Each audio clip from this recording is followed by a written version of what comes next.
కబంధ హస్తములు. సీతాన్వేషణ సమయంలో క్రౌంచారణ్యమున నుండి 3 కోశములు ప్రవేశించిన రామలక్ష్మణులకు వంజులకమను పక్షి ఘన విజయమును స్ఫురింపజేయచు కూయిచుండెను. ఇది శుభసూచకము అని లక్ష్మణుడు రామునితో పలికెను. ఇంతలో పెద్ద శబ్దం వినిపించెను. ఆ శబ్దం వైపు రాముడు వెళ్ళి చూడగా పర్వతం వలెనున్న రాక్షసుడు కనిపించెను. దానికి శిరస్సు మెడ లేదు. మహాదంష్ట్రులు గల పెద్ద నోరు దానికి పొట్టయందుండెను. ఘోరముగు తీక్ష్ణము గల ఒక కన్ను దానికి వక్షమున ఉండెను. దాని భుజములు ఒక్కొక్కటి 1 యోజనం పొడవు ఉండెను. యోజనము అనగా 8 మైళ్ళు. ఆ రాక్షసి పెక్కు జంతువులను భక్షించుతూ తన పొడవైన చేతులను చాచి రామలక్ష్మణుల దగ్గరికి లావుకొనుచుండెను.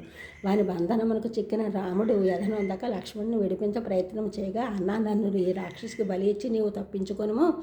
నీవు త్వరలోనే సీతమ్మను పొందగలవు. పితృపైతామహమైన రాజ్యమును పాలించు సర్వదా నన్ను స్మరించుచుండుము అని పలకగా, రాముడు ఇంత మాత్రానికలా ఇంత అధైర్యపడదు, నేనుండగా నీకు భయం ఎందుకు అని ధైర్యం చెప్పి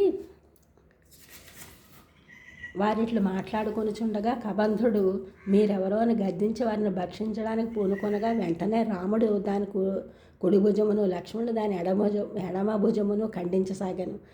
అది బాధపడుతూ మీరెవరు అని మరలా అడగగా లక్ష్మణుడు తమ వృత్తాంతమును చెప్పి నీవెందుకు ఇట్లుంటివి అని ప్రశ్నించను. కబంధుడు ఇట్లు పలికినను. నరశ్రేష్ఠులారా, నేను ధనువు యొక్క పుత్రుడును. పూర్వము నాకు సూర్యచంద్ర మహేంద్రాదుల వలె ఘనమైన రూపం ఉండేది.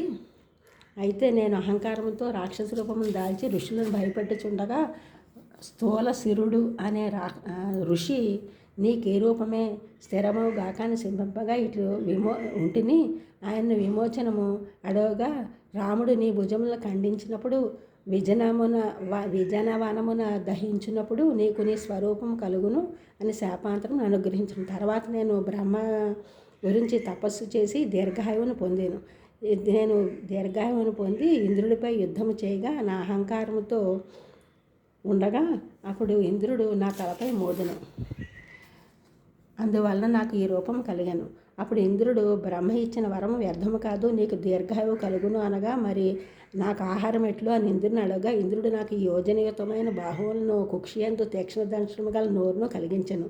రాముడు నీ బాహువులను ఖండించినప్పుడు నీవు స్వర్గం చేరగలవు అని చెప్పగా అప్పటి నుండి నీ రాక ఎదురు చూచుంటున్నాను కబంధుడు తెలిపెను. ఈ ఛానల్ చూసిన వారందరూ కూడా సబ్స్క్రైబ్ చేయండి, షేర్ చేయండి, లైక్ చేయండి, కామెంట్ చేయండి. సబ్స్క్రైబ్ చేస్తున్న వారందరూ కూడా కృతజ్ఞతలు. షేర్ చేస్తున్నారు, లైక్ చేస్తున్నారు, కామెంట్ చేస్తున్న అందరికీ కూడా ధన్యవాదములు.